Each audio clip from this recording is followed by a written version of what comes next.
வணக்கம். தமிழகத்திலே ஆளும் திராவிட மாடல் திராவிட முன்னேற்றக் கழக மு.க.ஸ்டாலின் அரசுக்கு எதிரான ஒரு அலை வீச துவங்கிவிட்டது. தேசிய ஜனநாயக கூட்டணி வலிமையாக அமைந்து கொண்டிருக்கிறது. தமிழகத்திலே பாரதிய ஜனதா கட்சி, அனைத்திந்திய அண்ணா திராவிட முன்னேற்றக் கழகம், பாட்டாளி மக்கள் கட்சி, அதனைத் தொடர்ந்து தற்பொழுது அம்மா மக்கள் முன்னேற்றக் கழகம் டிடிவி தினகரன் ஐயா அவர்கள் தேசிய ஜனநாயக கூட்டணியிலே இணைந்திருப்பது இந்து மக்கள் கட்சி வரவேற்கிறது. புரட்சித் தலைவர் எம்.ஜி. ராமச்சந்திரன் ஐயா அவர்கள் திராவிட முன்னேற்றக் கழகத்தை தீய சக்தி என்று அடையாளம் காட்டிச் சென்றார். அம்மா அவர்கள் வாழ்ந்த காலம் வரை திராவிட முன்னேற்றக் கழகத்திற்கு சிம்ம சொப்பனமாக திகழ்ந்தார்.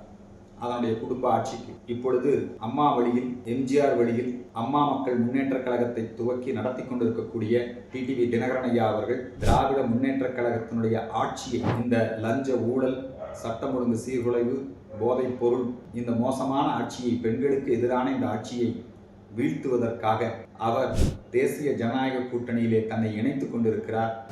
அவரை இந்து மக்கள் கட்சி சார்பிலே தேசிய ஜனநாயக கூட்டணிக்கு வருக வருக என வரவேற்கிறோம். அனைத்திந்திய அண்ணா திராவிட முன்னேற்றக் கழகத்தினுடைய தலைமையிலே தமிழகத்திலே தேசிய ஜனநாயக கூட்டணி அமைந்திருக்கிறது. மிகவும் அரசியல் முதிர்ச்சியோடு டிடிவி தினகரன் அவர்கள் இந்த முடிவை எடுத்திருக்கிறார்.